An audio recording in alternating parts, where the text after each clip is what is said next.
আপনি যাকে বা যে জিনিসটি সবচেয়ে ভালোবাসেন সেই আপনাকে নিয়ন্ত্রণ করে। ধরুন, আপনি যদি টাকাকে ভালোবাসেন তাহলে টাকা উপার্জনের জন্য সব করতে পারবেন, হালাল হারাম তোয়াক্কা করবেন না। আপনি যদি কোনো মেয়েকে বা ছেলেকে ভালোবাসেন তাহলে তাকে পাওয়ার জন্য আপনার জন্মদাতা মা বাবার বিরুদ্ধে গিয়ে পালিয়ে যেতে পারেন। আপনি যদি চাকরি পাওয়াটা ভালোবাসেন সেটার জন্য ঘুষ দিতে, দুর্নীতি করতে আপনার কোনো অসুবিধা হবে না। আপনি যদি স্ত্রী সন্তানকে অত্যাধিক ভালোবাসেন তাহলে তাদের জন্য সব করবেন, নামাজ মিস দিয়ে পর্যন্ত উপার্জন করবেন, তাদের মুখে হাসি ফুটাবার জন্য তাদের সব আবদার পূরণ করবেন। এজন্য বলা হয়, whatever you love most becomes your master. একজন মুসলিম হিসাবে আমরা যখন আল্লাহ রাসূলকে সর্বোচ্চ ভালোবাসবো তখন আমরা যাই করি না কেন সব কিছু করার আগে আল্লাহর আদেশ নিষেধের কথা চিন্তা করব। আমাদের হৃদয় আল্লাহ রাসূলের জন্য।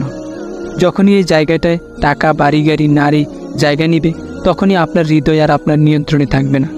আল্লাহ রাসূল সাল্লাল্লাহু আলাইহি সাল্লামকে প্রাধান্য দিয়ে যদি সব কিছু করেন তাহলে স্ত্রীকে ভালোবাসতে পারবেন, টাকা উপার্জন করতে পারবেন। তবে সবসময় চিন্তা করবেন সেই ভালোবাসা আল্লাহর সন্তুষ্টির জন্য হচ্ছে কিনা। কিন্তু বিপরীতটা করলে দেখা যাবে অন্য সব ভালোবাসার জন্য আল্লাহর আদেশ নিষেধ অমান্য করা শুরু করবে।